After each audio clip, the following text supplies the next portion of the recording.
It's that moment of truth when you arrive at baggage claim. You've made it, but has your checked luggage? If not, it's usually somewhere safe, just lost.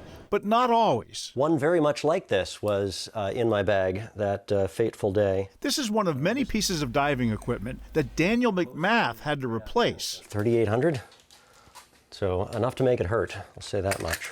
After a thief stole his bags full of dive gear at SeaTac Airport in February.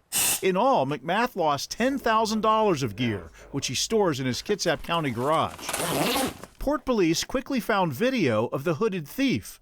McMath's own detective work, And I compared that with what I had stored locally and said, oh man, that's my gear all right. Uncovered his stolen gear for sale online, but police still couldn't make an arrest. There's no feeling more despairing than watching strangers sell your stuff on the internet. His case is among a growing number of baggage heists at SeaTac in recent years. Since a low of 97 in 2011, bag theft soared upwards to a high of 477 last year. This year's total so far, 341, doesn't include the busy travel season just ahead. We have unfortunately had individuals that have come through several times and stolen dozens and dozens of bags until we finally caught them. But a lot of them, unfortunately, are homeless.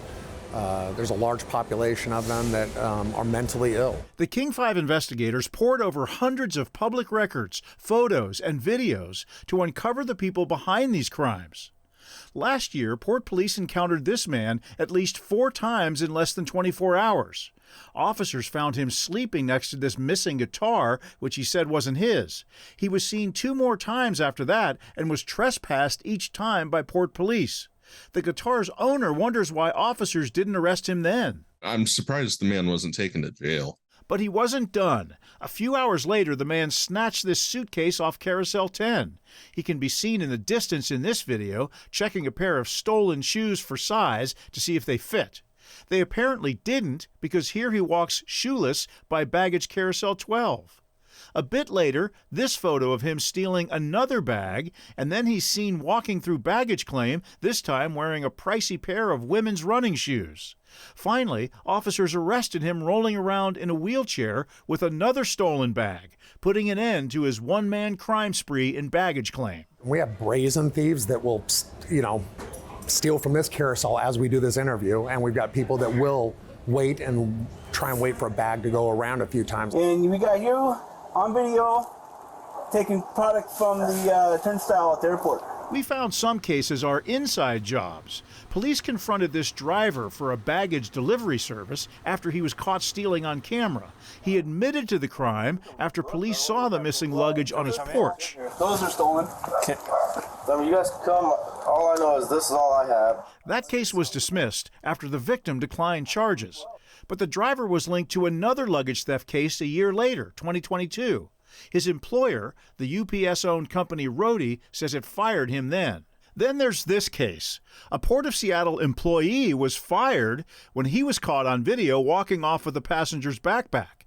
He told King 5 he was going to turn it over to Lost and Found, but video shows him abandoning the bag later and walking off. In another incident from last year, I asked him if the bag was mine. He said no, it was his. I asked him again if I could just take a look at the tag in the top. This passenger stepped off a plane from Florida and minutes later saw his bright orange bag with a man in a restroom stall. Surveillance video shows the man snatching the gym bag before the passenger made it to the baggage carousel. When confronted in the restroom, Then he started going through his pockets to show us, and he pulled a knife out. Police recovered this knife on the man when they arrested him later at an airport bus stop. The numbers generally increase with the increased traffic that goes through here. The port says the increase in thefts corresponds to the record number of checked bags, 30 million last year, and it's taking bold steps to crack down. When changes at the King County Jail and Prosecutor's Office in 2021 made it tougher to book property theft cases, the port signed an agreement to move baggage theft prosecutions to the city of SeaTac and the South County Jail. Targeting repeat offenders, port officers have issued 372 trespass notices this year, nearly 4 times the number they cited a couple of years ago. Oftentimes when we do see sketchy behavior, we will confront that person. Port police say the best defense is not to check a bag at all.